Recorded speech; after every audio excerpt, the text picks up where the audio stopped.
Hi viewers, welcome to Shyama's cooking. இந்த சேனலை இதுதான் ஃபஸ்ட் டைம் பார்க்குறீங்கன்னா ப்ளீஸ் சப்ஸ்கிரைப் பண்ணுங்கள். இன்றைக்கி நல்லா மொறுன்னு சூப்பராக டேஸ்ட்டாக உருளைக்கிழங்கு போண்டா ரெசிபி குயிக்காக பார்த்துடலாங்களா? மார்க்கெட்டில் 2 டைப்பாக உருளைக்கிழங்கு இருக்குது, உங்களுக்கு தெரியும் இல்லைங்களா? ஒன்று ஒயிட்டாக இருக்கும், இன்னொன்று வந்து எல்லோவாக இருக்கும். எல்லோவாக இருக்கிறது பார்த்திங்கன்னா கொஞ்சம் இனிப்பு டேஸ்ட்டில் வரும், அதனால் அது நம்மளுக்கு செட் ஆகுது. நல்லா ஒயிட்டாக இருக்கிறத கிட்டத்தட்ட நான் 1 கிலோ உருளைக்கிழங்கு எடுத்திருக்கேன். இதை நல்லா ஒரு 2-3 விசில் வந்து விட்டு எடுத்துக்கலாங்க. இந்த ஸ்டீம் போகிறதுக்குள்ளே நம்ம மற்றதெல்லாம் கட் பண்ணி எடுத்துக்கலாம். பாருங்கள், இஞ்சி சீவி எடுத்துக்கலாம், கருவேப்பிலை, புதினா, கொத்தமல்லி, பச்சை மிளகாய், இது எல்லாத்தையும் நல்லா கட் பண்ணி எடுத்துக்கலாங்க.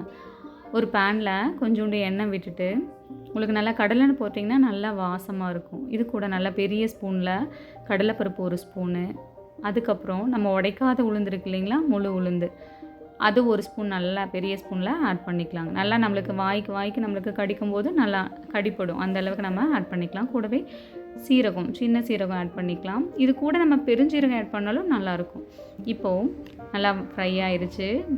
அதுக்கப்புறம் பாருங்கள், பச்சை மிளகாய், இஞ்சி இந்த 2ஐயும் ஆட் பண்ணி ஒரு 2 நிமிஷம் வதக்கிட்டு, அதுக்கப்புறம் கருவேப்பிலையும் புதினாவையும் ஆட் பண்ணி நல்லா வறுத்து எடுத்துக்கலாம். இங்கே நான் கொத்தமல்லி தழை ஆட் பண்ணலைங்க.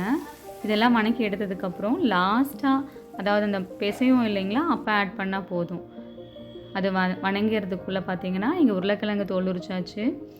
கூடவே பேட்டருக்கும் நம்ம ரெடி பண்ணிகிட்ருக்கோம். பேட்டரில் பார்த்திங்கன்னா இப்போ ரெடிமேட் மிக்ஸ் தான் எடுத்திருக்கேன்.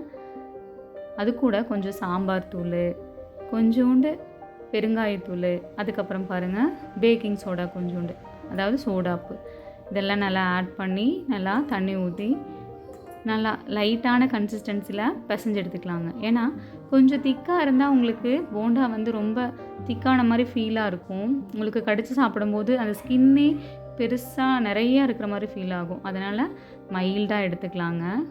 இப்போ ஒரு பேனில் நல்லா எண்ணெய் விட்டுக்கலாம். நல்லா சூடானதுக்கப்புறம் அது சூடு ஆகிறதுக்குள்ளேயே நம்ம இங்கே மசிச்சு பிசைஞ்சு எடுத்துக்கலாங்க. பாருங்கள், நம்ம ஏற்கனவே வணக்கி வச்சுருந்த கருவேப்பிலை, கொத்தமல்லி, அதாவது கருவேப்பிலை, புதினா, இதையெல்லாம் போட்டு நல்லா, இப்போ தான் நான் கொத்தமல்லி ஆட் பண்ணுறேன்.